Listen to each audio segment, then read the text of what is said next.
Va ora in onda la rassegna stampa. Buongiorno a tutte e a tutti, guerrieri del sabato. Questa è la rassegna stampa di Radio Libertà. Siamo qui proprio per leggervi i giornali, per farvi cominciare il weekend in maniera rilassata ed anche informata. Cominciamo anche col dire che alla regia ovviamente abbiamo Sveva, potete pure chiamare direttamente in diretta allo 0292947222 e potete mandare anche i messaggi su WhatsApp al 340 670 9659. E il mio collega Sammy Varin mi ricorda che il martedì 23 settembre alle ore 18 a Pesaro, all'Hotel Charlie in Pesaro, vi è un incontro con i ministri della Lega. Grazie Sammy, come sempre. Oggi mi trovo a sostituire il collega e amico Pier Vittorio, che ritornerà il prossimo sabato. Cominciamo anche con le prime pagine. Avvenire, che ci fa vedere, ci mostra come il Papa è sempre vicino ai giovani. Bello questo, ovviamente, come anche il Papa precedente, è sempre una buona cosa anche per i messaggi di pace che continua a inviare il Papa Leone XIV. Dal Medio Oriente a Kiev non si placano i venti di guerra. Il Papa inaugura anche il Borgo Laudato Si sostenibile a Castel Gandolfo. Leone ai giovani nel Mediterraneo, sia pace e vita. Il Papa ha ricevuto con il segretario Cei Baturi il consiglio dei giovani delle chiese che si affacciano sul Mare Nostrum, il Mediterraneo. Ha detto Leone XIV, sia culla di vita e non come ora una tomba di morte. L'orizzonte dei credenti non è quello di muri e fili spinati, ma l'accoglienza reciproca. E quindi parliamo sempre quindi di un messaggio sempre ottimo del Papa. Il fronte del disarmo, non economia di guerra, la protesta dell'altra Cernobbio. Putin minaccia le truppe europee, bersagli legittimi. Il presidente russo Vladimir Putin non ha usato giri di parole e ha ribadito: se le truppe comparissero in Ucraina durante le operazioni militari saranno obiettivi legittimi da distruggere. La sferzata è arrivata neppure 24 ore dal piano annunciato dal presidente francese Macron. Macron che quindi continua con le sue dichiarazioni guerrafondaie. Ovviamente Putin non può che rispondere a tono. 700 giorni di guerra a Gaza, ecco, la prima pagina di Avvenire ci ricorda un brutto anniversario. Hamas provoca con un video in cui vengono esibiti 2 ostaggi. Vi è sempre ovviamente la questione degli ostaggi israeliani che non sono rilasciati, oltre che a quello che abbiamo visto per quanto riguarda gli attacchi magari più violenti di Israele. L'editoriale invece sulla prima pagina dell'Avvenire è Arsenale in crescita e trattati in stallo, dove finisce la deterrenza di Raul Caruso. In queste ultime settimane stiamo assistendo a stucchevoli esibizioni di forza da parte dei leader mondiali imparati militari e nel contempo continuiamo a ricevere informazioni in merito alla corsa agli armamenti in cui i paesi del mondo sono ormai tutti coinvolti. Ultima notizia in questo senso è stato l'annuncio del ministro della difesa giapponese di un budget per il 2026 di poco più di 60 miliardi di dollari dopo i numerosi annunci in merito al maggiore impegno militare dei paesi europei. La corsa agli armamenti a livello globale è quindi un dato di fatto e soprattutto si sta rafforzando in seno a una comunità internazionale in cui la capacità di cooperazione sembra precipitata ai minimi storici e soprattutto in cui la minaccia financo esibita dell'uso della forza sembra essere ritornata come unico criterio delle relazioni tra stati. E infatti le continue riaffermazioni della necessità di aumentare gli arsenali sono presentate dai governi senza la comprensione del fatto che dovrebbe esserci un pari, se non superiore impegno per stimolare, suggerire e favorire nuovi accordi di controllo degli armamenti di non proliferazione, con editoriale che poi continua a pagina 14. Invece il secondo editoriale, della prima pagina sempre di Avvenire, "I flussi e l'immigrazione come risorsa e regole giuste per accogliere", di Maurizio Ambrosini. Il decreto d'ingresso dei lavoratori stranieri approvato giovedì dal Consiglio dei Ministri contiene un passo avanti atteso da molte famiglie. Lo svincolo delle assunzioni di assistenti familiari per anziani, ultraottantenni e persone con disabilità, certificata dalle tenaglie di quote di ingressi e click day. Questo atto di pragmatismo apprezzabile, tanto più in quanto contraddice una linea ideologica di aperta ostilità verso gli immigrati. La questione si sta ponendo in molti paesi, in Europa e non solo, per esempio nell'Estremo Oriente. Assistiamo al paradosso di istituzioni europee e governi nazionali che tuonano contro i profughi e i loro arrivi spontanei, come se non si trattasse di persone atte al lavoro, mentre con qualche distinguo e pretese di controllo aprono le porte ai potenziali lavoratori, come se poi questi non ingrossassero le fila delle popolazioni insediate nelle vere o immaginarie banlieue delle loro città.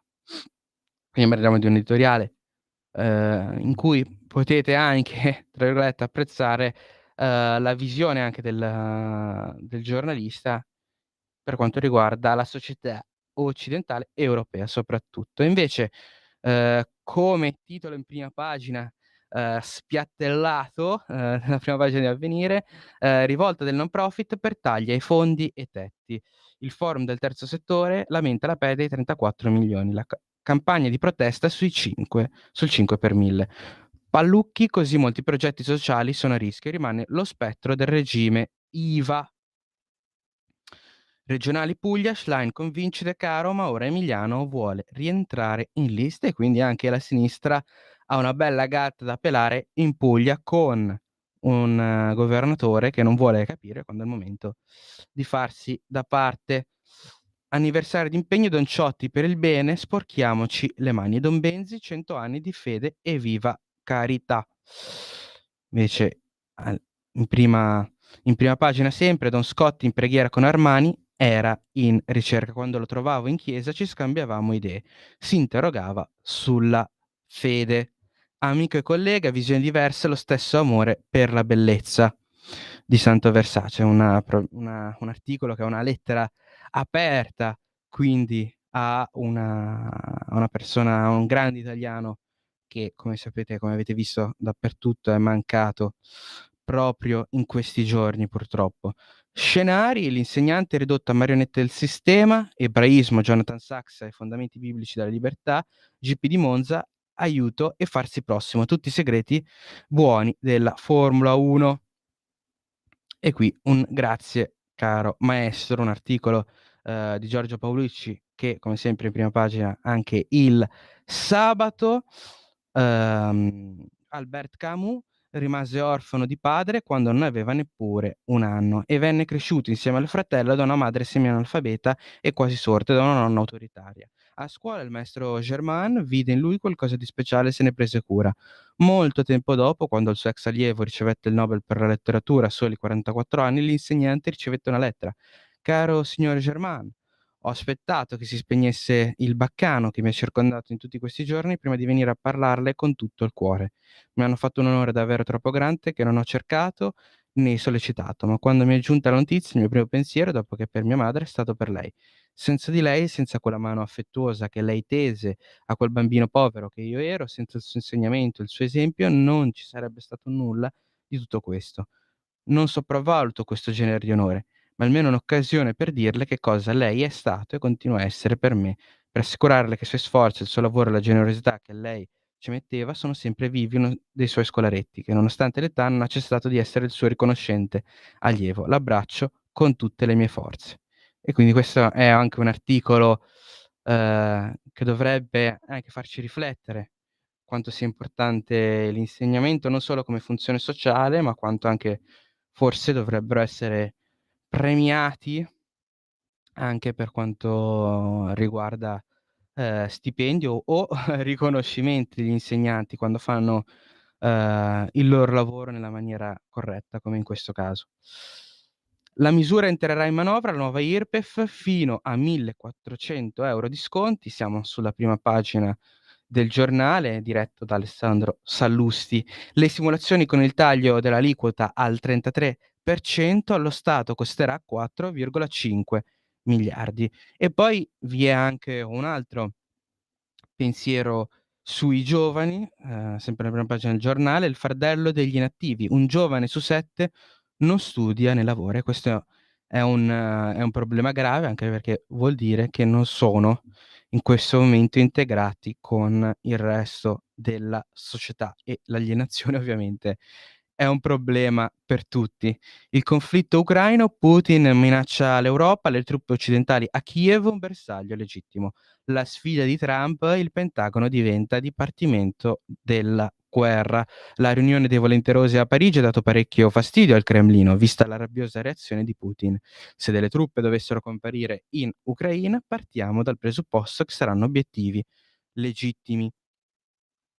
E abbiamo anche un editoriale di Alessandro Sallusti, circonvenzione di nulla facenti. Al forum Ambrosetti in corso da ieri a Cernobbio è stato presentato uno studio dal quale risulta che l'Italia è al secondo posto in Europa nella triste classifica dei giovani che non studiano, non lavorano né sono in cerca di un'occupazione. Secondo i dati presentati agli illustri convenuti, questo esercito di nullafacenti più o meno volontari rappresenterebbe il 15% dei quasi 10 milioni di italiani in età compresa tra i 18 e i 29 anni, quindi circa 1,5 milioni di persone, con un danno diretto e indiretto all'economia del paese valutato attorno ai 25 miliardi l'anno in mancata crescita.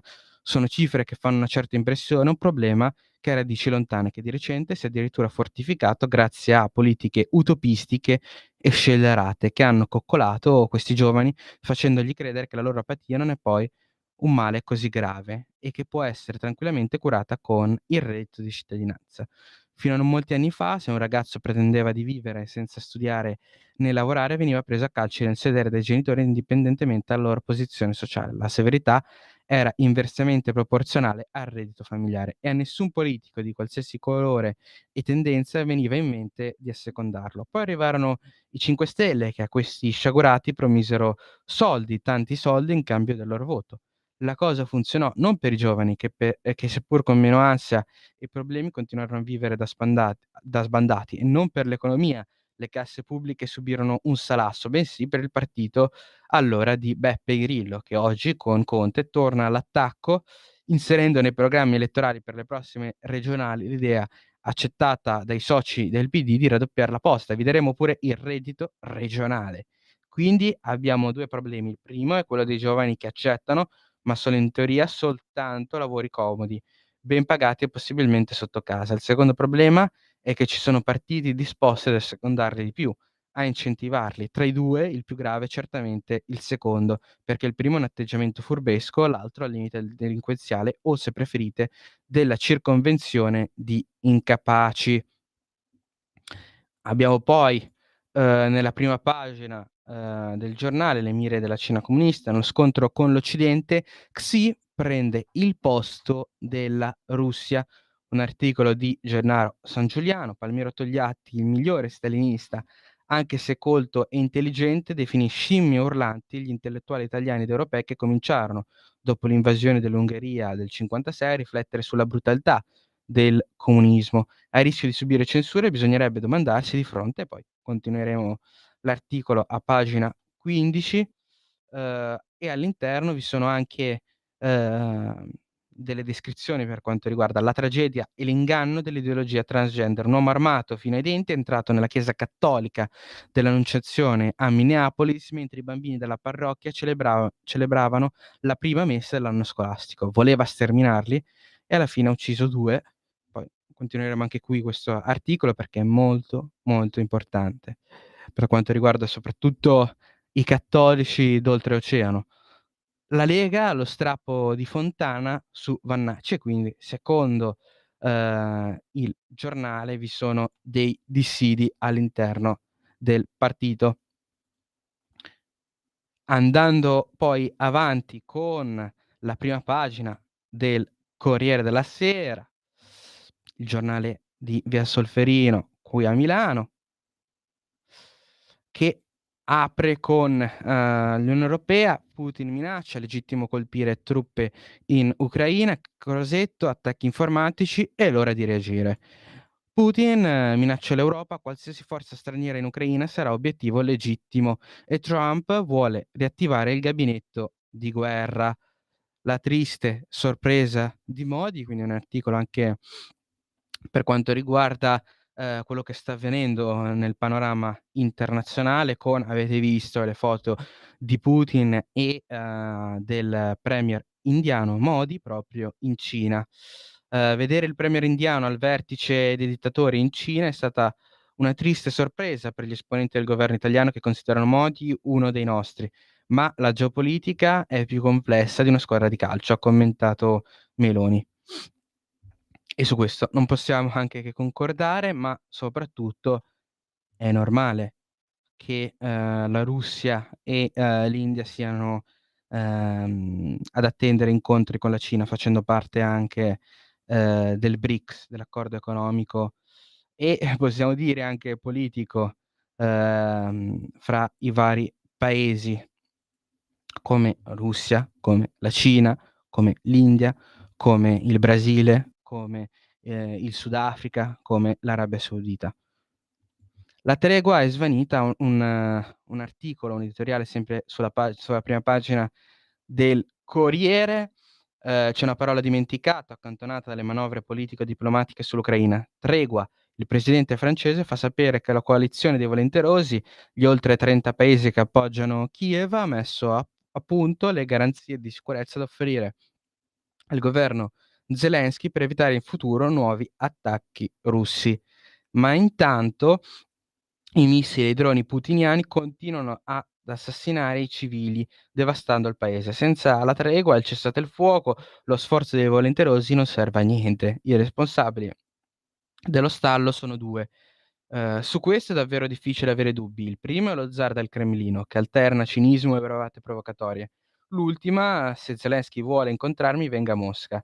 Il secondo è Donald Trump, da ultimo, maestro più del pasticcio che dell'arte di concludere accordi. Il presidente americano aveva suscitato qualche speranza organizzando il vertice di Ferragosto con Putin in Alaska e l'idea di convocare al massimo entro una settimana un triangolare con la presenza anche di Zelensky, quindi parliamo di un corriere che dà le bacchettate a Putin, che giustamente deve seguire la propria linea politica, e Donald Trump, ma non a un'Europa che continua a soffiare, sul fuoco del conflitto, un'Unione Europea che si sta anche separando dal presidente degli Stati Uniti. L'attacco del governatore Fontana, Vannacci spacca la Lega e anche il Corriere ovviamente, se può attaccare la Lega lo fa.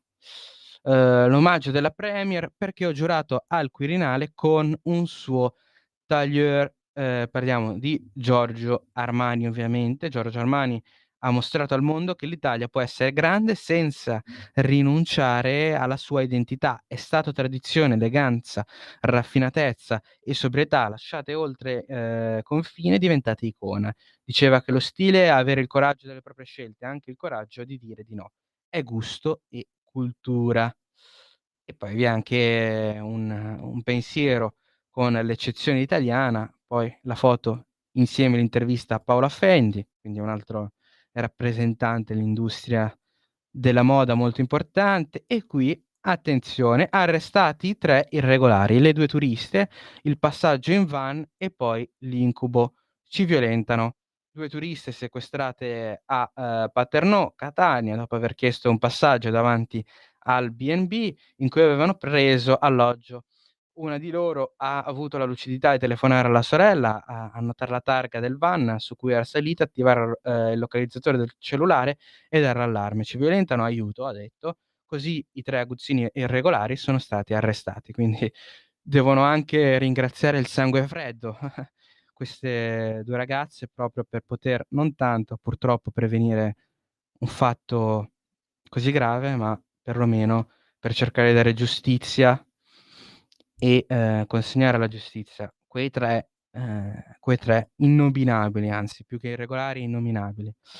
Scandalo tasse, Londra si dimette la vice di Starmer. Crollano i laburisti. Dopo 2 settimane di attacchi da stampa e opposizione, la vice premier laburista Angela Rayner si è dimessa per non aver pagato le giuste tasse dovute per l'acquisto di una seconda casa al mare. Uno scandalo da 40.000 sterline, al suo posto David Lammy. La crisi dei laburisti, e prosegue a pagina 22 Luigi Ippolito. Alla Casa Bianca l'imbarazzo dei big tech a cena con Donald. Grazie per essere un presidente così pro business e pro innovazione, è un cambiamento essenziale che ci consentirà di avere a lungo un ruolo di guida nel mondo, cosa che non è avvenuta senza la sua leadership. Parola di Sam Altman, gran capo di OpenAI, che è l'azienda proprietaria di ChatGPT, e quindi parliamo delle big tech che sono quindi a favore della presidenza Donald. Ma ora le big tech, ovviamente, le grandi aziende della tecnologia, invece di essere dipinti come salvatori del mondo, come accadeva qualche anno fa, adesso sono il male.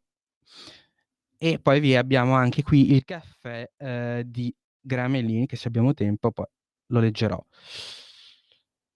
Ma vi sono tantissime notizie quest'oggi.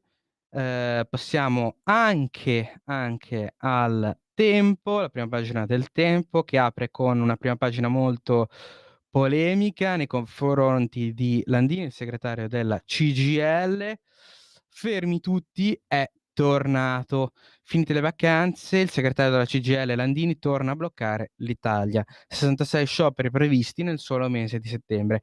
Alla fine pagano gli italiani. Per tenerseli buoni chiede al governo di regalare 1.000 euro a lavoratori e pensionati. Di Edoardo Sirignano, poi il j'accuse di Rizzetto di Fratelli d'Italia, proteste a orologeria, dovrebbero rimborsarci. E poi vi è anche il governo e imprese, i veri protagonisti del record del lavoro. E chi c'è dietro la flottiglia? Ovviamente il Tempo si interroga se Hamas potrebbe essere dietro a questo evento che ha coinvolto tantissime personalità politiche. Hamas, che ricordiamo è anche finanziato dal Qatar, e quindi i soldi probabilmente non mancano. I finti aiuti per finanziare Hamas, ecco perché Hannon è finito nel mirino del governo degli Stati Uniti. Torna in scena Mohamed Hannon, ritenuto propagine di Hamas in Italia, che organizza eventi per finanziare la Global Summit Flottiglia. Islam Capitale, la mappa delle moschee abusive, le prime 17 scoperte a Roma. La Lega, fenomeno fuori controllo. E i numeri, diciamo, che non possono che dar ragione alla Lega in questo caso. Il Tempo di Feltri, poi borseggiatrice ai centri sociali, onestà nel paese dei corrotti. Feltri si interroga su quello che è avvenuto in questi giorni. Non so se avete visto la notizia rimbalzata soprattutto nei social, ovvero che le borseggiatrici e i borseggiatori, ovviamente, perché diciamo che è un lavoro, tra virgolette, unisex, hanno deciso di protestare per quanto riguarda il filmare e poi il pubblicare la propria immagine mentre questi bravi signori si adoperano poi per derubare il prossimo, e quindi ovviamente del tuo portafogli, del tuo telefono, dei tuoi averi. Non sono importanti, non importa a nessuno, ma le istituzioni rischiano di interessarsi invece più della privacy dei borseggiatori, che ovviamente in Italia vi è la presunzione di innocenza, ma quando si è colti sul fatto, ovviamente si rischia di mhmm, veramente andare oltre certi limiti. I nodi del Campo Largo, De Caro ha deciso, mi candido in Puglia e torna in gioco anche Emiliano. Dopo la denuncia del Tempo del grave pericolo per la sicurezza, i carabinieri hanno sequestrato l'area. Sigilli al cimitero degli orrori di Sacrofano era diventata una discarica a cielo aperto, e quindi questa era una battaglia personale del giornale Tempo. Il cimitero di Sacrofano era diventato una discarica a cielo aperto tra rifiuti pneumatici e residui abbandonati, con grave rischio per la salute pubblica. Dopo l'inchiesta del Tempo, i carabinieri hanno messo i sigilli al Camposanto. È un'ottima notizia il fatto che perlomeno vi siano i sigilli. Ovviamente è pessimo il fatto che un posto così importante sia lasciato nel degrado. Spunto mini market nei container abusivi del campo nomadi di via Candoni, il Blitz. E poi la prima pagina sempre del Tempo, con la notizia per quanto riguarda Tesla ed Elon Musk, mega bonus da 1.000 miliardi per Musk, che sembra più un richiamo a un pezzo, a uno sketch comico italiano. E poi l'editoriale di Tommaso Cerno, Chernobyl, ci mancava il signor Bonaventura. Nell'Italia che non si fa mancare niente, nemmeno il Comune di Roma, che apre un concorso fra cittadini per ospitare gratis i migranti che non sa dove mettere. Non sentivamo il bisogno della versione confederale del mitico signor Bonaventura, scusate, non morto, ma ideato nel 1917, quando per quelli come Maurizio Landini era in corso la rivoluzione di ottobre in quella che sarà l'Unione Sovietica. Molto più modestamente qui da noi il genio di Sergio Tofano inventava il personaggio immaginario delle scarpe rosse appuntite che sfoderava un biglietto con la scritta 1.000.000, cifra in tutto simile ai 1.000 euro che si toglie l'inflazione, la deflazione, la crisi della moneta europea, il pacco che abbiamo preso in quel famoso passaggio di secolo sotto il governo Prodi e via discorrendo. Ai 1.000 euro che Landini ha proposto al governo per dare un senso alla rivolta sociale sono proprio al ritorno delle sue vacanze. Ritorno che tutti abbiamo notato non perché abbia ricominciato a lavorare, ma perché ha bloccato con il primo di 70 scioperi annunciati per le cause più stravaganti chi a lavorare ci stava andando davvero. Il Tempo di Osho, l'ultima parte della prima pagina del Tempo, prima poi di andare in pausa, l'ultima di Gualtieri: per i migranti romani teneteveli in casa gratis. Dice che i radical chic del centro già ci stanno a litigare. E quindi parliamo di una bella battuta di Osho. Possiamo andare in pausa adesso e vi aspettiamo sempre per la rassegna stampa qui su Radio Libertà.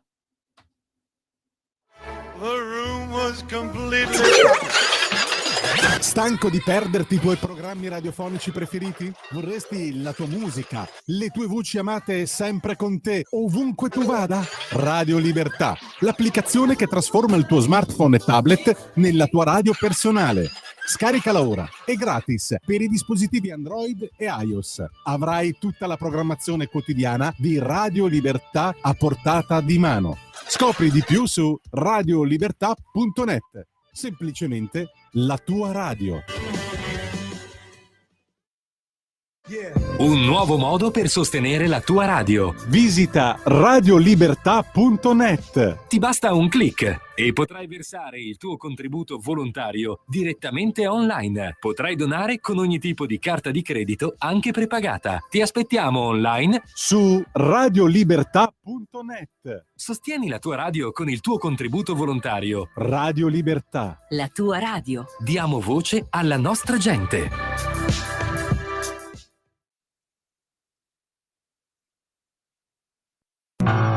Porta con te ovunque Radio Libertà. Scarica la app per smartphone o tablet dal tuo store o dal sito radiolibertà.net. Cosa aspetti?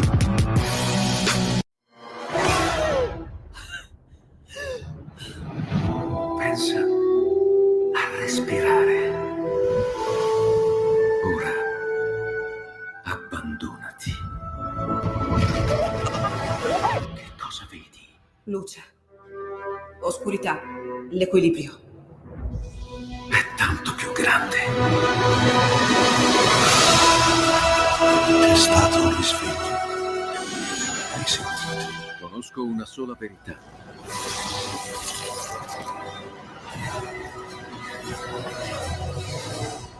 Movie Time ti fa entrare nel vivo del cinema, ti fa sentire come se fossi tu il protagonista del grande schermo.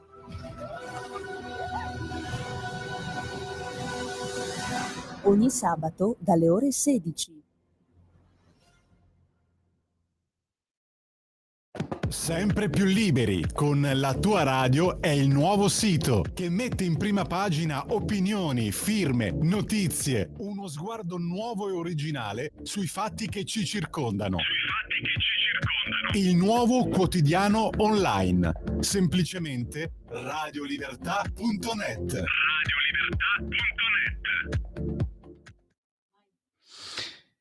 Bentornati, buongiorno di nuovo a tutti, questa è sempre la rassegna stampa di Radio Libertà. Chi vi parla è Matteo De Sio, sostituisco l'amico e collega Pier Vittorio Scibia che tornerà il prossimo sabato. Ovviamente se volete chiamare potete chiamare allo 0292947222, è un piacere ascoltarvi in diretta, potete anche mandare un messaggio al numero di WhatsApp 340 670 9659 e possiamo poi tra l'altro continuare con la rassegna stampa e le prime pagine, la Verità che ci mostra i piani, i grandissimi piani che ha in mente la Germania, ma anche Macron probabilmente. Cosa c'è dietro? La fame di guerra in Europa, follia, leva obbligatoria per le donne. Quindi la Verità apre con questa notizia in prima pagina. Bruxelles, mai più gas da Mosca, nemmeno a conflitto finito. Prepariamoci a super bollette. Il ministro degli esteri annuncia l'esercito più grande del continente, la sua collega la famiglia, la Naia, per i maschi e femmine è questione di parità. In realtà il riarmo serve soltanto a combattere crisi e disoccupazione create dalle politiche dell'Unione Europea. Dopo Letta e Draghi pure Gentiloni all'europiano, ma non prevede la democrazia. Di Giuliano Zulin. Dopo Letta e Draghi, anche Paolo Gentiloni, insieme a ex ministri francesi e olandesi, vara un piano per arrivare a un'Europa unica, non più solo unita, un super Stato che investe in difesa e faccia debito. La democrazia può attendere, immaginatevi se fosse stata una coalizione di destra a investire per la difesa e quindi per la polizia, ma anzi in realtà qua si parla solo di armi da tenere nei magazzini a impolverarsi. La BCE salva Macron, c'è l'aiutino della Lagarde per lo spread dei francesi. Ecco cosa combinano. Cosa combina la signora Lagarde. Due indizi fanno una prova negli ultimi 12 mesi, ogni volta che la Francia ha attraversato momenti di tensione e incertezza politica con conseguente sfiducia degli investitori verso i titoli pubblici transalpini, la signorina Christine Lagarde ha sollevato il piede dal pedale dell'acceleratore quando si è trattato di operare sui titoli francesi. Accade nell'estate 2024, si è puntualmente verificato ad agosto, i cui dati suddivisi per Stato membro sono stati appena pubblicati dalla BCE. Quei dati sono ancora più impressionanti di quelli di giugno. E poi un articolo che segue a pagina 15, un articolo da tenere in considerazione. Altro colpo dei giudici a favore dei clandestini, il caso di un senegalese in un CPR dopo la condanna per tentato omicidio e droga. La Cassazione, la mancata convalida del trattamento impone la liberazione. Le toghe portano alla consulta il decreto immigrazione. Grazie, quindi ringraziamo come sempre un sistema che funziona. La scoperta di Sollima ha individuato il mostro di Firenze, è il solito patriarcato.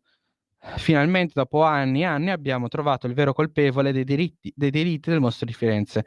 Non Pietro Pacciani e i suoi compagni di merende, non i protagonisti della cosiddetta pista sarda, nemmeno gli occultisti e massoni che sono stati tirati in ballo a un certo punto. No, il vero, e poi un articolo che continua molto polemico. Invece possiamo anche parlare qua di radiografia del patrimonio immobiliare da oggi la Camera Ardente, non solo moda, ecco tutte le case di Armani, quindi un articolo di Fabio Amendolara che tratta probabilmente del impero immobiliare del grande Armani. Alla salute non c'è schillaggio, obbligo vaccinale, lotta si fa seria. JD Vance in campo per Kennedy, quindi parliamo del vicepresidente e del titolare del Dipartimento della Salute, bersagliato agli attacchi dei democratici in Senato. Robert Kennedy ne è uscito a testa altissima, svelando l'ipocrisia e i conflitti di interesse degli avversari. Subito dopo, il vicepresidente degli Stati Uniti lo ha spalleggiato a modo suo. Mutilate i bambini per arricchire le grandi cause farmaceutiche. Siete pieni di... E lo sanno tutti, insomma, ha utilizzato una parola molto, molto poco utilizzabile, però ha reso chiaro il concetto. E possiamo andare avanti con anche quest'ultima notizia che ha sconvolto in molti. Tesla offre a Elon Musk 1 miliardo di, scusate, 1.000 miliardi di stipendio per un uomo. Può un uomo valere tanto? Evidentemente i signori a capo di Tesla, oltre che Elon Musk, vi sarà anche il consiglio di amministrazione, pensano invece di sì. Non bastava Trump, la Cina va a dazi sulla nostra carne di maiale.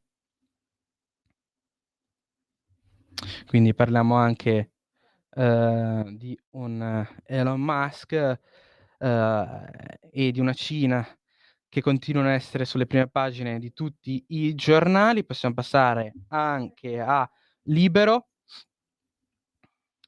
che apre in prima pagina. Sì, possiamo ascoltare il telespettatore. Grazie, Sveva.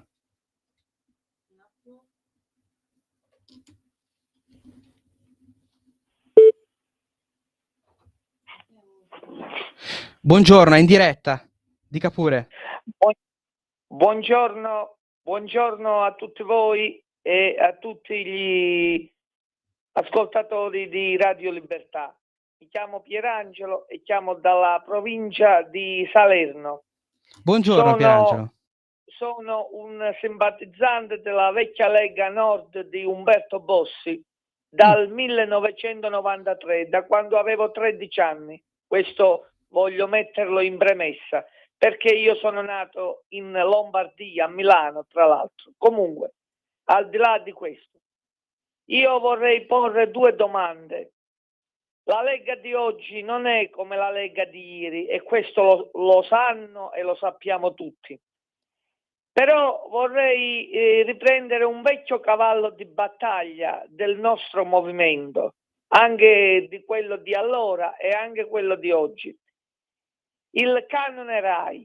Il popolo della Lega, ma anche molti italiani, aspettano qualche risoluzione in merito al canone RAI. Perché non tentare di abolirlo già dalla prossima finanziaria? Perché ricordo, nell'ultima legge di stabilità, questo è aumentato da 70 a 90 euro. Poi un'altra cosa. Non vorrei parlare di autonomia, l'autonomia è scondata, aspettiamo il federalismo da più di 30 anni, ma soffermarmi sulle pensioni.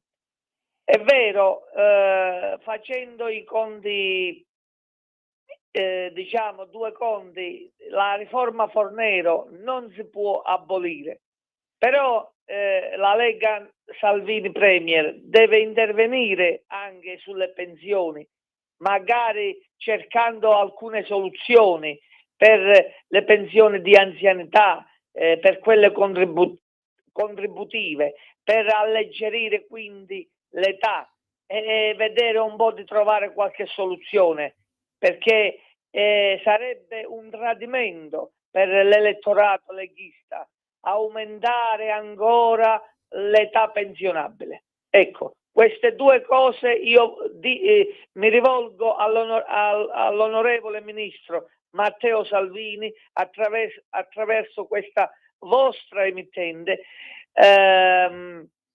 Io chiamavo a Radio Padania Libera anche 20 anni fa, quindi quando c'era un'altra Lega, altri tempi, quando c'erano i foulard verdi con il sole delle Alpi. L'importante è, ci fa piacere ovviamente il fatto che sia un ascoltatore che apprezza, e ovviamente sono tutti interrogativi che ci poniamo tutti, ovviamente, per quanto riguarda il canone Rai e anche ovviamente le pensioni, quindi la ringraziamo e ovviamente sponsorizziamo questi Aspetto una risposta in diretta da Radio Libertà per l'Italia su questi due argomenti. Ne avrei potuto citare anche tanti.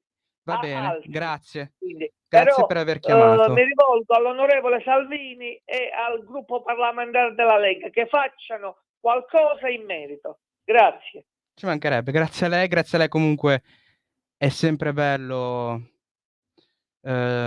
ascoltare tutte le vostre suggerimenti, anche perché molti ascoltatori, se non tutti, sono molto informati, anche più probabilmente del sottoscritto, ma dobbiamo andare avanti con la rassegna stampa. Non posso rispondere ovviamente a nome della radio, mi scuserà l'ascoltatore, perché sto facendo la rassegna stampa e 2 sono il giovine della redazione, però in realtà lo ringrazio di cuore anche solo per essere intervenuto. Continuiamo con la rassegna stampa, con Libero. Il penultimo delirio della CGIL, la maturità è fascista, per il sindacato le norme ripristinano serietà negli studi, sono punitive e regressive. La solita ossessione di Landini e compagni già in campo per paralizzare il paese a suon di scioperi. C'è tutta la visione del mondo che ha animato per decenni una misura minore, anima ancora la sinistra intellettuale diffusa nelle parole con cui Giovanna Fracassi, segretaria generale, e poi continua l'articolo, quindi parliamo di una prima pagina polemica proprio con la CGIL, giustamente in questo caso. Abbiamo un'altra chiamata, facciamo ascoltare con piacere. Ciao, sono Marco da Mantova. Buongiorno Marco. Voglio rispondere all'ascoltatore, mi pare che si chiamasse Pierluigi, di Salerno, riguardo alla RAI e riguardo all'autonomia. Non è che la Lega non sia più la Lega di Bossi, semplicemente il tempo passa e le cose cambiano, i problemi aumentano. Allora, per quanto concerne l'autonomia, noi non possiamo pensare di avere una vera autonomia quando l'Italia è serva, schiava e schiavizzata da questa Unione Europea, che essendo in grave crisi politica per quanto concerne la sua classe dirigente di centro-sinistra, socialdemocratici e popolari, per salvarsi sta creando un nemico immaginario. Il nemico immaginario è la Russia. Questo non vuol dire che Putin non abbia aggredito l'Ucraina, ma Putin ha dimostrato che col suo esercito non è in grado nemmeno dopo 3 anni e mezzo, quasi 4, perché a febbraio saranno 4, di piegare l'Ucraina.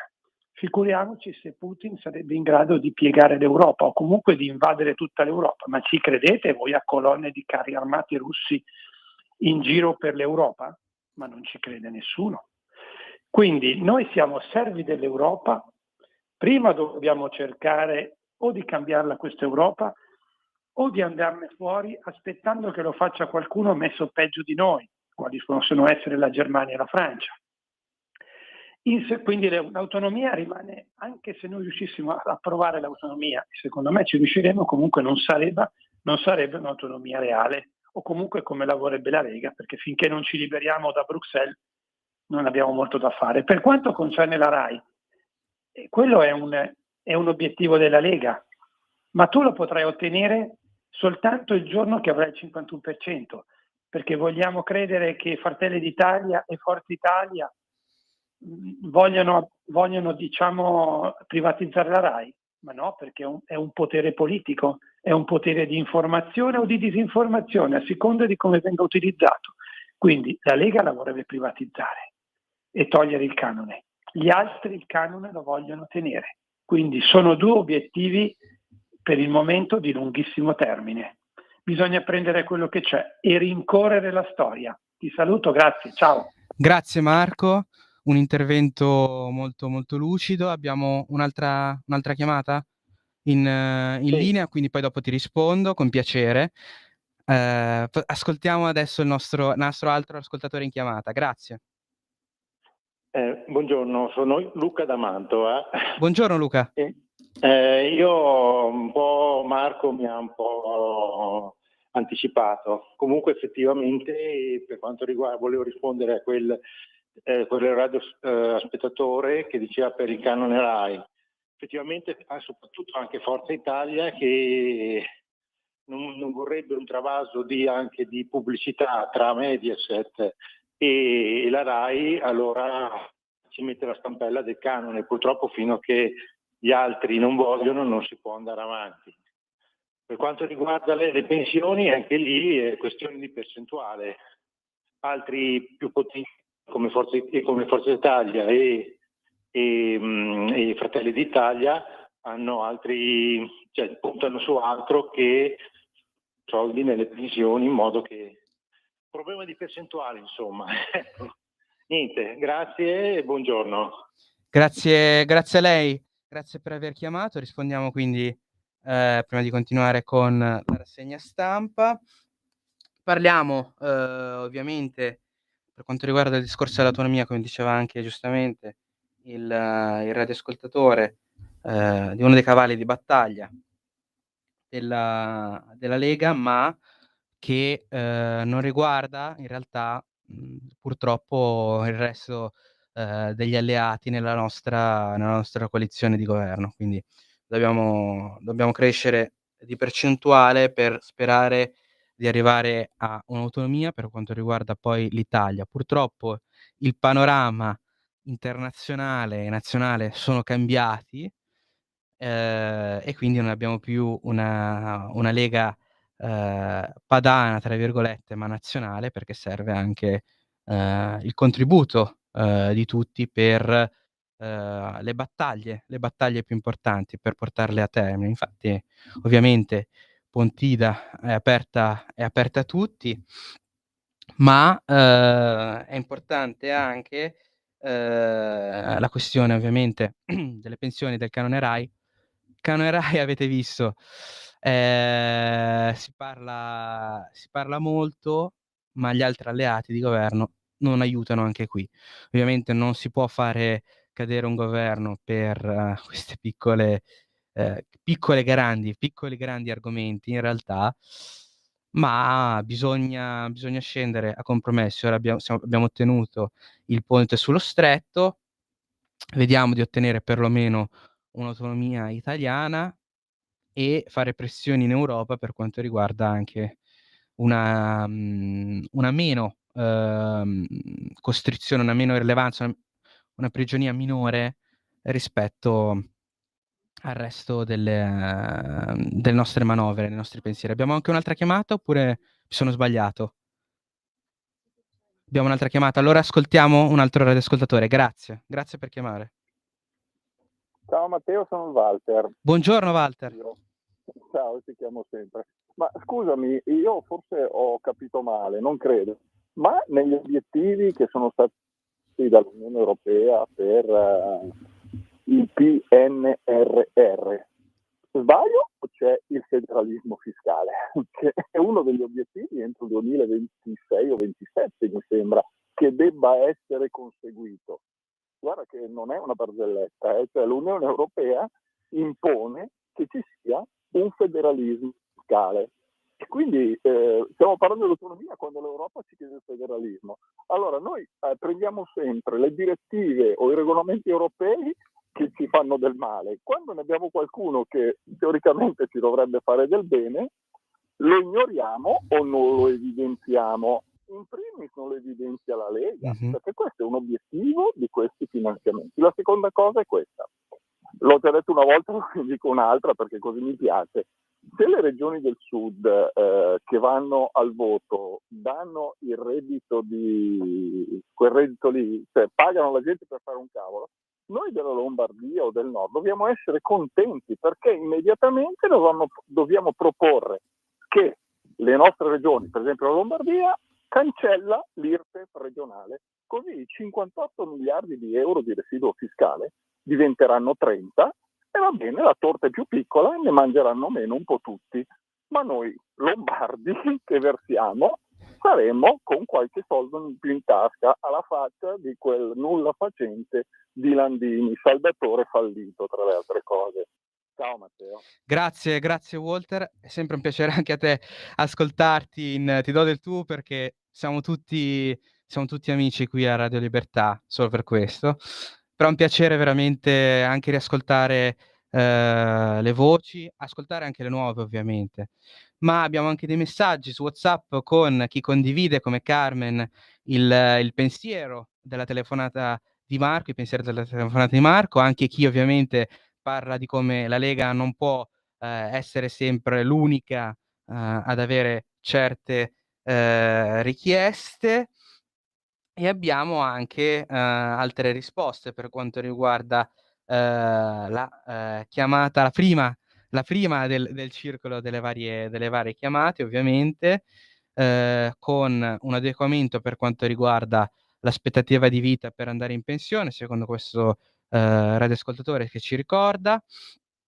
E anche ci ricorda questo radioascoltatore che senza soldi non vi è una possibile copertura per le manovre finanziarie, e che abbiamo dei problemi purtroppo con le baby pensioni, ovviamente, che sono poco sottolineate. E abbiamo un'altra chiamata, ascoltiamo quest'ultima chiamata e poi ripassiamo di nuovo alle prime pagine. Grazie ovviamente per chiamare.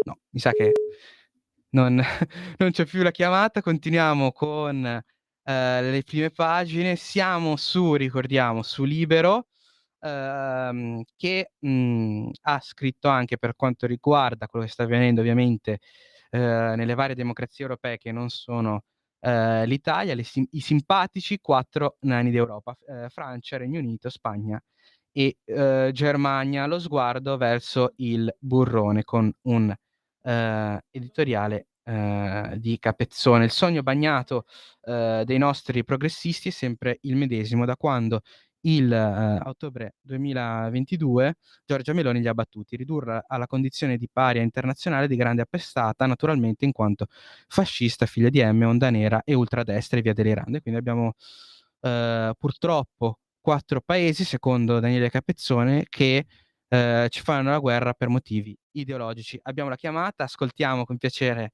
la chiamata del radioascoltatore. Sì, pronto, buongiorno, sono Fabrizio di Sabbio Chiese. Buongiorno Fabrizio.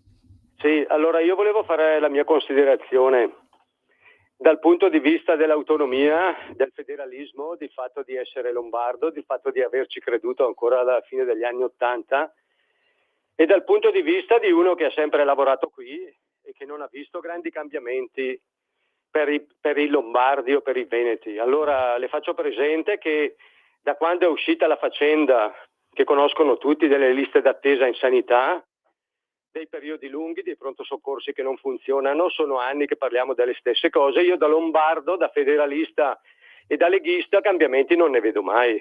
Cioè, non so, mi domando. Se vogliamo parlare dei trasporti, voi parlate del ponte sullo stretto, ma se voi chiedete alla gente qui della zona del nord, vi dicono: ma a noi cosa ci viene in tasca un ponte sullo stretto in Sicilia, che viene utilizzato sì e no, grandemente sarà utilizzato il mese d'agosto, dove tutti vanno a fare le ferie dai parenti. Poi per il commercio, per i trasporti non serve a niente, perché nessuno parte dalla Sicilia col camion per portarmi la roba qua al nord. Vengono le navi, vengono i portacontainer. Anche lì è una visione che io non riesco a capire da autonomista. Io magari parlo un po' egoisticamente, però io quando prendo la macchina che mi si distrugge perché qua ci sono le strade schifose, non abbiamo più soldi neanche di fare le strisce sulle strade, di mettere gli stop, di mettere quello che è un po' di decoro. Cioè, i trasporti che non sono mai neanche, come si dice, migliorati. Io vedo quando i ragazzi partono per andare a scuola, pullman pieni che fanno paura. E poi tu vai negli altri paesi che noi consideravamo poveri, tipo la Repubblica Ceca, la Polonia, e vedi che c'è un ordine, che tutto funziona. Allora, dal punto di vista di un nordista come me, da uno che ha lavorato 50 anni, dico, ma i cambiamenti, i benefici non li abbiamo mai. Allora dovremmo imparare anche noi Lombardia, come ha detto un ascoltatore. Cominciamo a togliere le tasse, loro vogliono dare il reddito di cittadinanza regionale. Bene, noi non ne abbiamo bisogno, cominciamo a calare l'IRPEF regionale, cominciamo a calare l'IRPEF comunale. Invece io vedo che continuo sempre a pagare, aumentano tutto, aumentano i bollettini, ma a me in tasca non viene niente. Allora qui non raccontatemi di federalismo, di autonomia, questo l'abbiamo perso anche a livello di immagine, nessuno ci crede più. L'unica cosa che pensano della Lega le persone è cacciare gli immigrati violenti, cacciare i delinquenti, ma parlare di federalismo con quelli che conosco io mi guardano come se fossi uno rimasto fermo a 30 anni fa.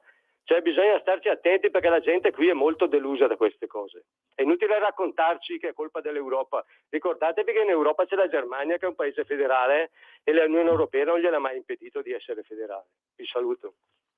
Grazie per la chiamata e anche diciamo che è un giusto grido di disperazione, viene brutto da dire, però è una giusta denuncia anche per quanto riguarda una situazione di un nord lasciato stare, non tanto neanche per aiutare molte volte il sud, ma semplicemente per dare un contentino, e quindi nessuna delle due parti d'Italia purtroppo possiamo soddisfarla nella maniera corretta. Entriamo adesso però all'interno dei giornali, con il giornale che ha un interno per quello che sta avvenendo, ovviamente la situazione internazionale, la guerra ibrida all'Italia, attacco hacker a Crosetto, ombre sui gruppi filo Putin, colpito il profilo X del ministro della difesa, nel 2025 già 346 incursioni cyber contro le istituzioni nazionali. Ma abbiamo anche qua una notizia molto importante. Il blitz della polizia, il silenzio dei turchi, arrestati a Viterbo, l'indagine della DDA.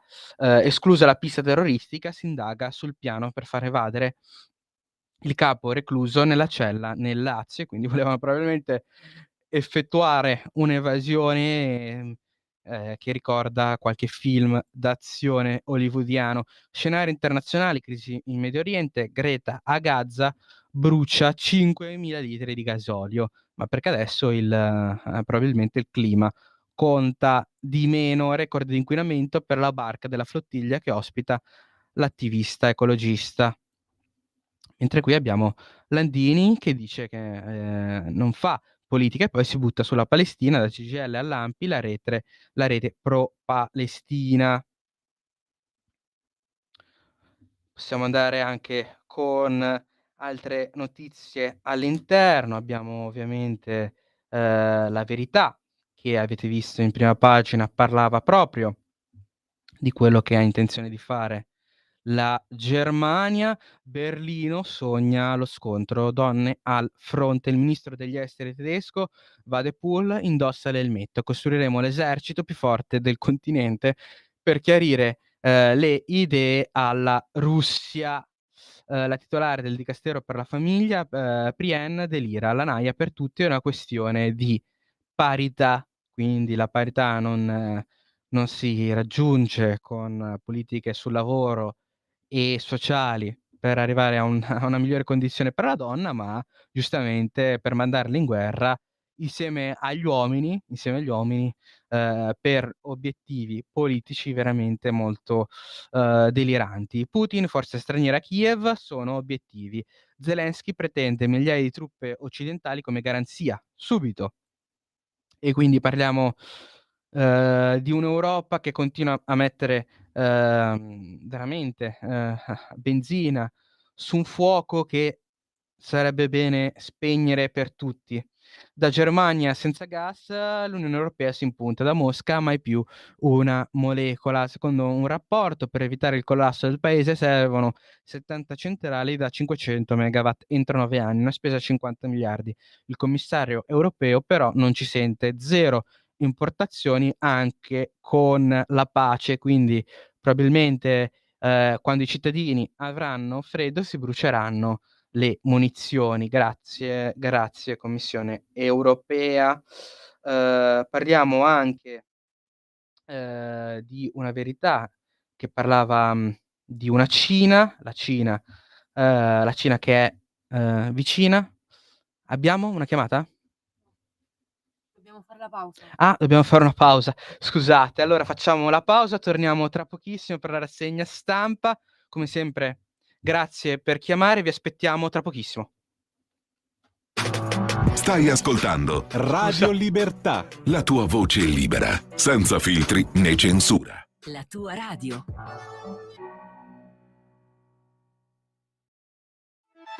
Stai ascoltando Radio Libertà, la tua voce libera, senza filtri né censure, la tua radio.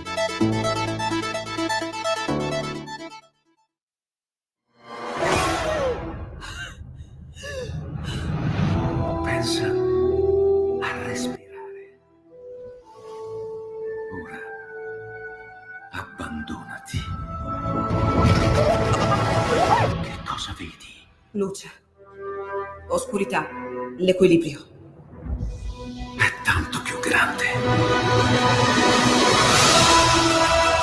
È stato un risveglio. Hai sentito? Conosco una sola verità.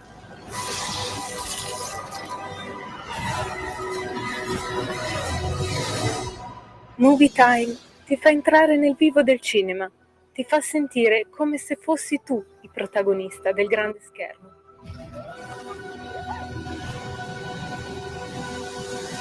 Ogni sabato dalle ore 16. Stai ascoltando Radio Libertà, la tua voce libera, senza filtri né censura. La tua radio.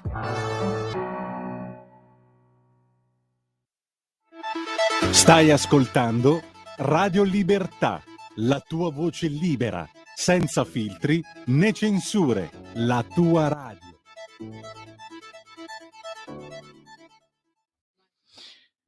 Ben ritrovati, siamo sempre qui su Radio Libertà per la rassegna stampa. Chi vi parla è Matteo De Sio. Ricordiamo che se volete chiamare in diretta allo 029294 7222 e poi anche per WhatsApp il 340 670 9659. Continuiamo con l'interno dei giornali, con la verità che parla della Cina che si vendica dei dazi sulle auto e impone all'Europa quelli sui maiali. Il vecchio continente stretto dalle gabelle dopo Trump, adesso si stanga l'import di carne suina. L'Italia al riparo, Madrid trema. Madrid perché anche la Spagna, come penso sappiate, ha una bella esportazione di prosciutto, il jamon serrano. Anche Gentiloni ha un piano per quanto riguarda l'Unione Europea, tanto debito e poca democrazia. L'ex commissario difesa Eurobond, pieni poteri, a Bruxelles il superstato unico, e quindi un Gentiloni in controtendenza con quello che vorrebbero tanti in Europa. I socialisti, a Ursula serve più green. La lettera del presidente degli europarlamentari Dem alla baronessa, nessun passo indietro rispetto alle ecofollie della sinistra su clima e ambiente, altrimenti rischia. Quindi i green ci ricordano quanto siano veramente molto attenti e molto che si interrogano sulla realtà. Abbiamo una chiamata? Allora ascoltiamo con piacere una chiamata dello spettatore. Sì, buongiorno, Michele dal Veneto. Buongiorno Michele. Sì, volevo ritornare al discorso del ponte. Allora, qui in Veneto, per fare la pedemontana veneta, alla fine ce la dobbiamo pagare, sono mutui di 40 anni e alla fine è l'autostrada più cara d'Italia come minimo. Tant'è che c'è proprio la polemica perché i caselli costano un occhio e è poca frequentata, però dall'altra parte ci sono le rate da pagare di questa autostrada perché alla fine se l'è dovuta pagare il Veneto e noi ci imbastiamo nella costruzione del ponte sullo stretto, dove che al Veneto ne va poco o nulla, ma soprattutto nessuno parla che lì ci sarà la mafia dei traghetti, dei trasporti tra continente e isola, che nel momento viene costruito il ponte rimarranno senza far nulla. Quindi quel ponte è già nato morto, finirà in 1000 polemiche, in 1000 ricorsi, in 1000 ritardi, in 1000 mangiatoie, e purtroppo sarà la pietra tombale per la Lega, perché tutto si doveva fare tranne che quel ponte, anche considerando magari la buona fede di Salvini e della Lega, che per carità voleva aiutare sta Sicilia, eccetera. Però ricordiamoci che lì solo di trasporti, di traghetti, il trasporto delle merci, nel momento che viene costruito il ponte, rimarranno senza far nulla. Quindi questi faranno i comitati, ci saranno le mafie che faranno i muri, le battaglie purché non venga finito. Quindi lì ci avviamo a sicuri 20 anni di lavori aperti senza mai una fine. Quindi mi sto un po' chiedendo, ma da che parte stiamo remando? La ringrazio. Grazie a lei per aver chiamato e ovviamente io sono a favore della costruzione del ponte, ma non bisogna delegittimare in realtà il grido veramente di allarme per quanto riguarda gli abitanti del nord, che si sentono e hanno tutto il diritto poco considerati, quindi bisogna pensare anche al nord. C'è l'aiutino della Lagarde per salvare lo spread francese. Siamo all'interno della verità, una verità che si interroga sul fatto che la Lagarde, quindi a capo della Banca Centrale Europea, abbia cercato di aiutare il proprio paese con manovre non proprio eticamente corrette. Ad agosto la BCE ha incassato i rimborsi netti sui titoli di Stato scaduti da Berlino, 16 miliardi, e Roma 6 miliardi, 0 da Parigi. È accaduto già nel 2024, quando Macron inizia ad annaspare. Da Francoforte arriva un salvagente, quindi ovviamente parliamo anche di una Germania in difficoltà, come state leggendo, economicamente, ma si preferisce aiutare i propri vicini di casa. Grazie Banca Centrale Europea, ovviamente. Il Tempo aveva trattato una tematica molto importante che secondo me molto poco analizzata, ovviamente, perché si tratta delle moschee che purtroppo abbiamo visto in prima pagina, sono addirittura 17 a Roma, moschee illegali, quindi parliamo di posti per il culto che non sono registrati, e chissà cosa potrebbe accadere all'interno. Alla conquista di Roma, da Centocelle a Tor Pegnatara fino all'Esquilino, aumentano i finti centri culturali. La capitale dell'Islam, la Lega scova le prime 17 moschee abusive. La mappatura del Carroccio, fenomeno fuori controllo. Molto, molto importante. Questo ovviamente da sottolineare e risottolineare. E invece a Trieste è arrestato un jihadista in un centro di accoglienza. Ospite di un centro per migranti, un 25enne pakistano è stato arrestato ieri mattina a Trieste con l'accusa di associazione con finalità di terrorismo internazionale. Quindi ovviamente il liberi tutti direi che proprio non è la soluzione migliore. Possiamo anche andare avanti purtroppo con l'altro editoriale di Feltri su sempre su Il Tempo, con borseggiatrice, centri sociali, onestà nel paese dei corrotti. Le delinquenti incinte sono evolute, denunciano i cittadini che le filmano, e Leon Cavallini in piazza contro la polizia. Quindi una visione ovviamente pessima di quello che sta avvenendo in Italia e giustamente pure in questo caso. Con purtroppo sul caso degli esposti, delle malviventi interviene anche Salvini e poi si scandalizzano dei nostri manifesti. Un mondo al contrario, come recitava il libro del generale Vannacci. Le ladre guadagnano 3.000 euro al giorno e quindi hanno trovato anche un'altra fonte di guadagno. Andando... Abbiamo un'altra chiamata? No, sono sbagliato. È l'età, scusate. Ma a pagina invece 4 e 5 abbiamo un'importante inchiesta per quanto riguarda il tempo. L'associazione organizzò 2 anni fa la campagna Gaza Under Attack. Adesso l'invito a scendere in piazza domani a Milano, a non ai finti aiuti per finanziare Hamas. Prima la cupola d'oro, ora sostiene flottiglia. Per gli Stati Uniti quella del palestinese amico della sinistra è un'organizzazione benefica fittizia. Abbiamo un'altra chiamata, ecco sì, possiamo ascoltare il radioascoltatore. Grazie per aver chiamato. Pronto? Pronto, buongiorno.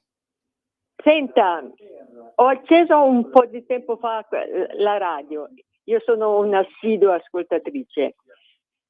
Posso parlare? Certo, è in diretta. No, volevo, dato che ho sentito parlare di pensioni, io ho fatto 35 anni di lavoro nel tessile, che è la categoria più bassa, e prendo 1.000 euro al mese.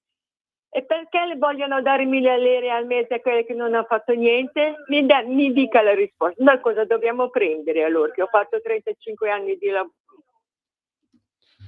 Mi dica... diciamo che concordo con lei che nessuno deve prendere fondi o soldi se non ha lavorato. Ma quelli che vogliono 1.000, cosa?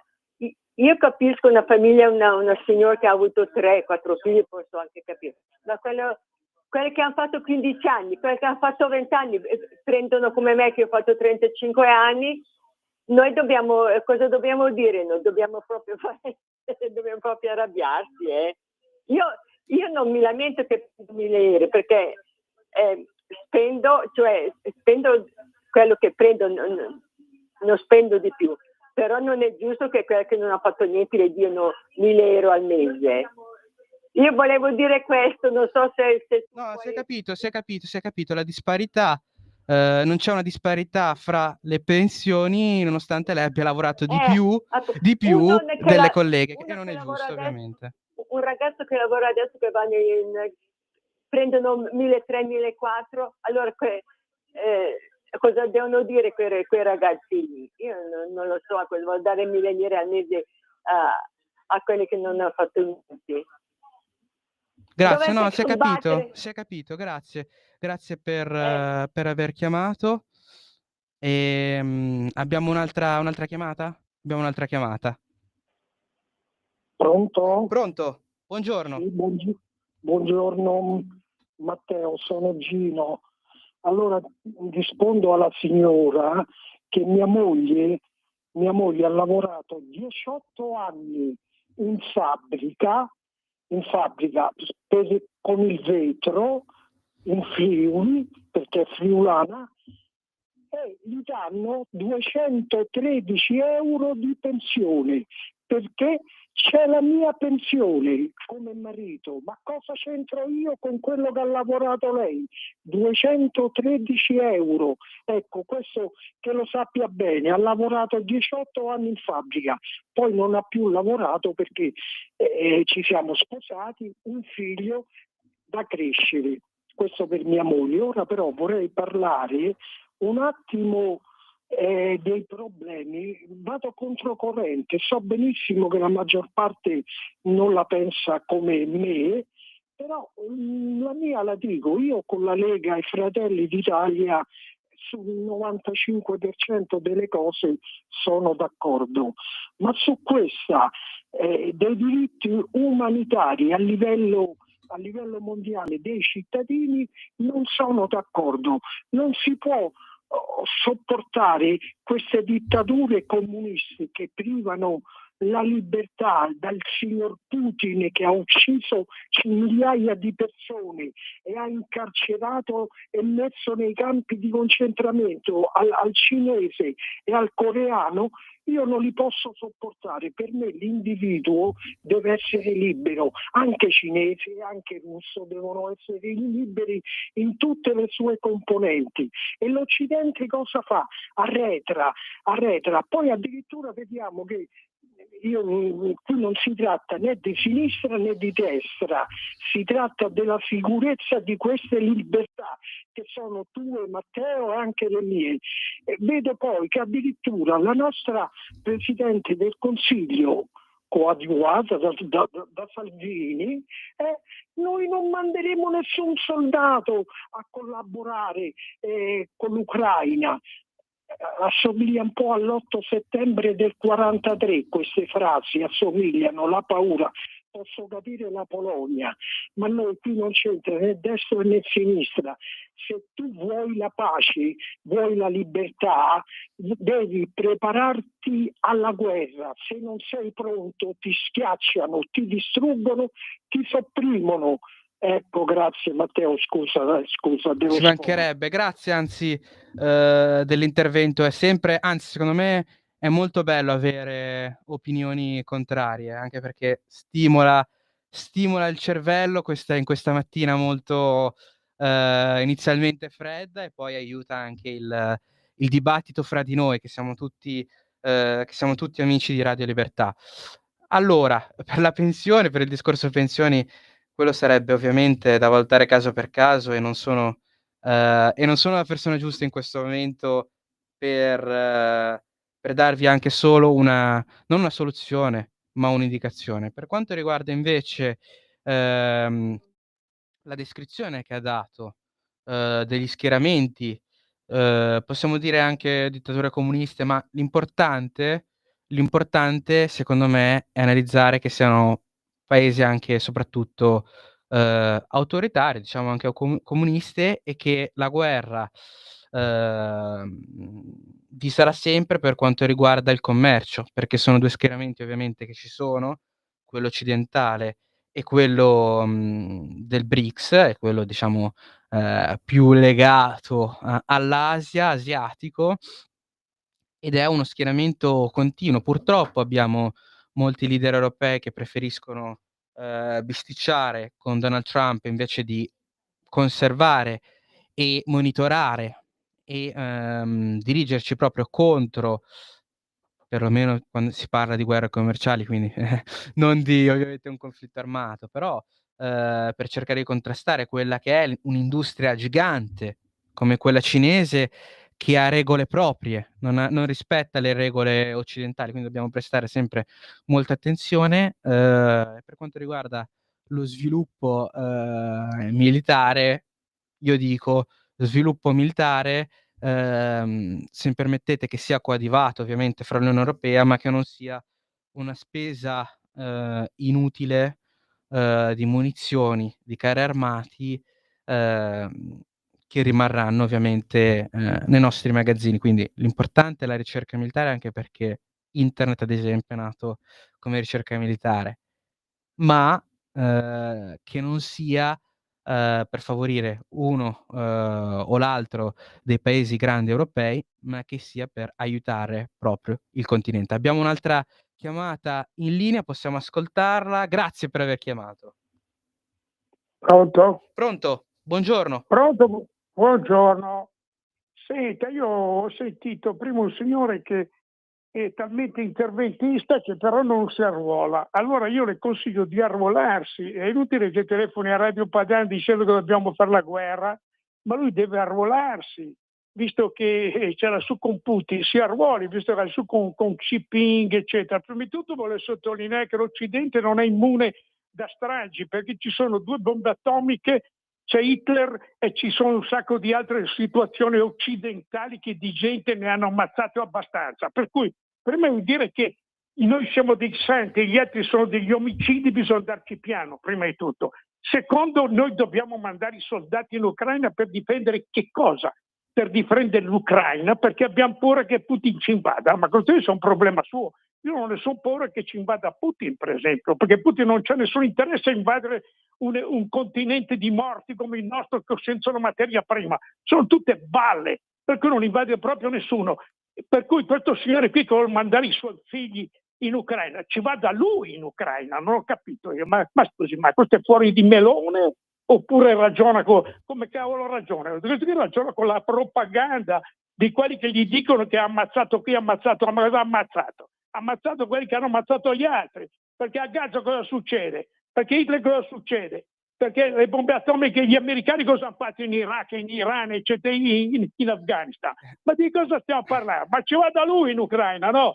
Basta che Sarvola ci va in Ucraina, così si toglie dalle palle dall'Italia, fra l'altro. Buongiorno. Buona giornata, ecco un'altra chiamata molto, molto polemica, ma ovviamente vi ringraziamo per fornire il vostro punto di vista, anche perché è molto importante e alla fine, perlomeno per quanto riguarda i vari conflitti, io concordo con quello che diceva il radioascoltatore, l'ultimo, anche perché ovviamente stavo dicendo che è importante uno sviluppo tecnologico europeo comune, ma che non si arrivi a parlare di un aumento degli arsenali, anche perché la corsa alle armi provoca solo tensioni. Abbiamo come ultima notizia che possiamo dare tra poco stiamo per finire la rassegna stampa. È stato un piacere anche ascoltarvi tutti. Ultima notizia: avete mai sentito parlare della crisi umanitaria in Yemen, che sembra sia stato un conflitto che ha preso, diciamo, è stato messo in soffitta dai grandi intellettuali occidentali, quando in realtà purtroppo imperversa, come anche in Sudan, è uno dei tanti conflitti dimenticati. Il mondo pronto a dare le colpe a Israele, ma tace davanti al genocidio deliberato di quasi 400.000 persone, scusate, commesso dagli Houthi. Ecco, io non farei, diciamo, o questo o l'altro, ma sarei per tenere sott'occhio ogni conflitto utile. Il cerchio iraniano che ci circonda ci ha lasciato con gli Houthi in Yemen, che ricordano al mondo tutto il loro odio. Ma lo Yemen è anche un caso di studio per comprendere il terreno della battaglia per la consapevolezza globale, essendo all'origine di una delle gravi crisi umanitarie del mondo. Eppure non ne avete sentito parlare. Ottenere dati precisi sullo Yemen è difficile, così come da Gaza, dove molte cifre si basano sui dati manipolati di Hamas. Secondo un rapporto dell'ONU del 2021, e quindi di 4 anni fa, dall'inizio della guerra civile, nel gennaio 2015 sono morte oltre 377.000, scusate, persone. Ed è ragionevole supporre che da allora il numero delle vittime sia cresciuto. Sono almeno 85.000 i bambini morti non sotto i bombardamenti, ma a causa di fame, infezioni, malattie e disidratazione. 2,2 milioni soffrono di grave malnutrizione. Oltre 5 milioni di yemeniti sono stati sfollati. Metà degli ospedali è stata distrutta, e non perché ospitassero basi terroristiche. Quella in Yemen è una carestia pianificata, un genocidio attuato con assedi e blocchi ermetici, accompagnato al fragoroso silenzio degli ipocriti del mondo. Gli Houthi, sciiti zaiditi, seguaci dell'imam Zaid ibn Ali, ucciso nel 740 contro gli Omayyadi, hanno preso parte al colpo di stato in Yemen nel 2011, dopo la cosiddetta primavera araba. All'inizio del 2014 hanno conquistato la capitale Sana'a con il sostegno di Iran e Hezbollah. Nel marzo dello stesso anno l'Arabia Saudita ha formato una coalizione, sunnita con appoggio occidentale, lanciando decine di migliaia di attacchi, soprattutto aerei, contro gli Houthi, distruggendo abitazioni, scuole e ospedali. Gli Houthi a loro volta hanno bombardato città fuori dal loro controllo, disseminato migliaia di mine e assediato intere comunità, bloccato aiuti umanitari e colpito navi mercantili. Entrambe le parti hanno usato tattiche di assedio e di fame con un prezzo umano devastante. Ne avete sentito parlare? A Gaza invece Israele ha fatto entrare circa 2 milioni di tonnellate di cibo dall'inizio della guerra, una tonnellata per ogni persona. Hamas ne ha rubato gran parte, rivendendola a prezzi esorbitanti alla popolazione, generando carenze. Ma una carestia vera e propria non ce n'è mai stata e certamente non come politica deliberata di Israele, al contrario di quanto accade in Yemen. E quindi abbiamo un pezzo di Dror Eidar che sembra anche gridare al fatto che certi conflitti appunto non vengano tenuti in considerazione.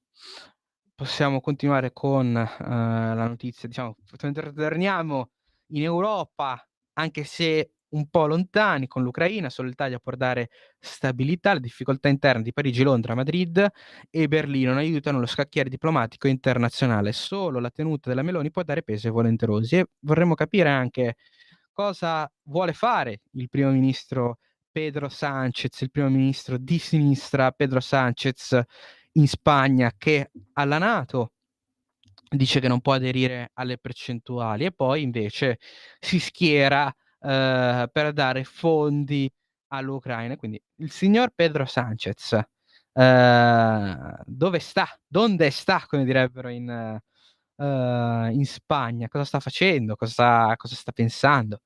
Ci informi, per favore. E intanto la Gran Bretagna deve affrontare anche la questione per quanto riguarda il proprio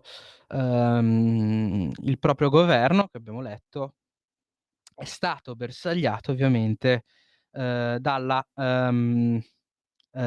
stampa anche per un vice primo ministro, una vicepresidente che non paga le tasse volute. Andiamo con la stampa prima di lasciarci. Con Putin ai volenterosi, a Kiev sarete bersaglio, Zelensky garanzie subito, von der Leyen sente avanzo, ora nuove sanzioni, D'Alema in Cina, critiche assurde, Pechino garantisce stabilità globale. Quindi un nostro primo ministro va in Cina per essere, tra virgolette, propagatore della propaganda di uno schieramento rivale al nostro per quanto riguarda anche solo il commercio. Armani, la bellezza salita al potere, anche qui si celebra Armani, i racconti, l'ascesa delle donne e anche merito di Armani. E poi abbiamo anche l'Italia che vince 5-0 contro l'Estonia. Avete visto la partita ieri? Siete contenti? Speriamo che i risultati positivi continuino. La Formula 1 a Monza, Sainz amo troppo la Ferrari, Hamilton impara a godersela. E quindi abbiamo anche un rimando alla Formula 1, i mondiali di volley a Bangkok e Gonu pronte per il Brasile. Velasco mi ha cambiata e speriamo che le nostre azzurre della volley possano assolutamente fare bene. E l'ultima notizia prima di lasciarvi, anche perché è finito il tempo: giovani inattivi, allarme in Italia, come anche nei giornali precedenti. I NEET, quelli che non lavorano e neanche studiano, costano all'Italia come una manovra finanziaria, ovvero circa 24 miliardi purtroppo. Ci sono quindi dei ragazzi che sono veramente in difficoltà. E con quest'ultima notizia il sottoscritto Matteo De Sio vi saluta. Io vi aspetto il lunedì per Te l'Erdo io l'America, la mia rubrica sugli Stati Uniti d'America, ma il prossimo lunedì vi saranno anche i miei colleghi per la rassegna stampa e sabato tornerà il collega Pier Vittorio Scimia. Grazie per l'ascolto, una buona giornata a tutti, un buon weekend a tutti. Avete ascoltato la rassegna stampa. The room was completely